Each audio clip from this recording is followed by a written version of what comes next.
কলকাতা থেকে অনেক দূরে কলেজ স্কোয়ার ম্যাডক স্কোয়ারের চিড়েচ্যাপটা ভিড় নেই, কিন্তু পুজোর আনন্দ আছে 16 আনা।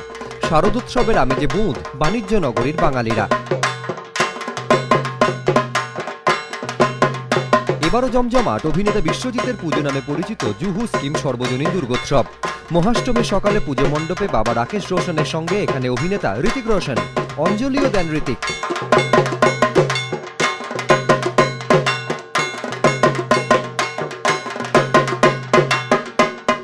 My Dida is Bengali, was Bengali. 25% blood is Bengali. So I've grown up with a lot of Bengali influence in my life, especially where the food is concerned. You like Bengali? I love Bengali food. और सबसे ज़्यादा उससे भी ज़्यादा I love the Bengali people. প্রায় 50 বছর ধরে হয়ে আসছে মুম্বাইয়ের গোরেগাঁওয়ের কল্লোল সোসাইটির পুজো। মহাষ্টমীতে হাজির ছিলেন পরিচালক অনুরাগ বসু এবং সঙ্গীত পরিচালক প্রীতম চক্রবর্তী। দুর্গাপুজো এমন জিনিস না, দুর্গাপুজো পুজো অঞ্জলি ছাড়াও একটা সেলিব্রেশন, অন্য মানে একটা সোশ্যাল গ্যাদারিং, এখানে সবার সঙ্গে দেখা হয়। এটা একটা পাড়ার পুজো, আর এখানে সবার সঙ্গে আলাপ আছে। আমার বাবা মা তো এখানে সবসময় থাকে। সকালবেলা কাজে যাওয়ার সময় এখানে ডুমে যাওয়া, প্রণাম করে যাওয়া, সন্ধ্যাবেলা আসা, অ্যান্ড চণ্ডীপাঠের আবার জানলা দিয়ে বাড়িতে ঢোকে যখন সকালবেলা, না ওটার ফিলিং আমি বোঝাতে পারবো না। It's an outstanding feeling.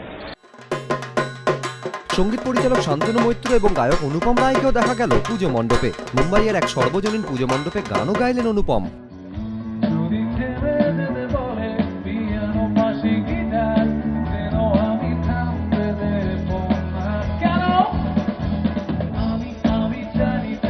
Kolkata ছেড়ে দুর্গাপুজো দারুণ লাগছে, তার কারণ প্রবাসের পুজোর একটা অদ্ভুত মজা আছে। এবং আমার ফার্স্ট বম্বেতে শো হলো প্রপার লাইভ শো আর কি, এবং I had a great time. আমি দুর্গাপুজো সত্যি আমার দিল্লি চিত্তরঞ্জনবাগ খুব মিস করি। বাবা মা ওখানে আছে, বন্ধু বান্ধব ওখানে আছে।